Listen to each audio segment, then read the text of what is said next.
Ачылыш аземинде мамлекет башчы Алмазбек Атамбаевдин куттуктоо сөзү менен чогулгандарды президенттик аппараттын жетекчиси Жантөрө Сатыбалдиев тааныштырды. Өлкө башчысы чет өлкөлөрдө иштеп жашаган мекендештер биригип, өлкө тагдыры жөнүндө сөз кылып жатканы жакшы жышаана экендигин белгилеген. Элибизде кегешип кескен бармак оорубайт деген акыл кеп бар. Анткени Кыргызстаныбыздын тагдыры ар бир кыргызстандыкмын деп жүрөгү мекендеп соккон чыныгы уул кыздардын эң көйгөй маселелерине айланып олтурат.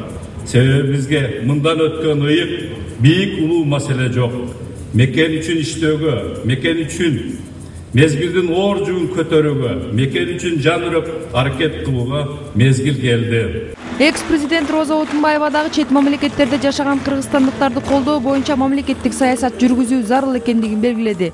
Чачыганды болдук, көп туш-туш тарапка чачылдык, кеттик, кыйналдык, кагылдык, урундук. Бирок азыр ошо чогула турган маал болуп атат. Биздин Кыргызстандын ошо азыркы акыбалы, келечеги үчүн биз ушул пропорцияны ойлошубуз керек.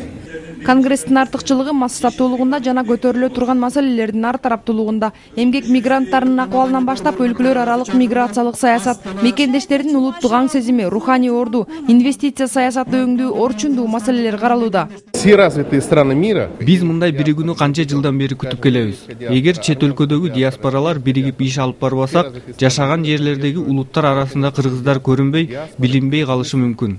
Бүгүнкү иш-чаранын алкагында кыргызстандык жана мекендештердин бүткүл дүйнөлүк конгрессин түзүү боюнча декларация жана анын концепциясы иштелип чыкты.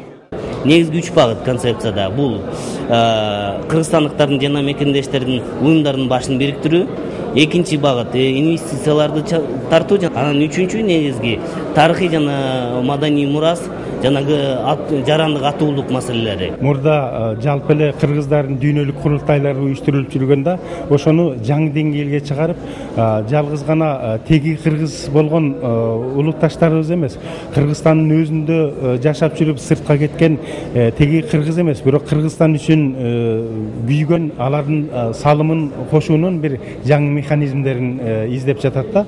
Конгресске баш аягы 800 делегат катышса, 200 конок катары чакырылган. Дүйнөнүн булуң бурчундагы 40тан ашык өлкөдөн мекендештер катышкан иш-чара 2-3 август күндөрү Ысык көлдө уланат.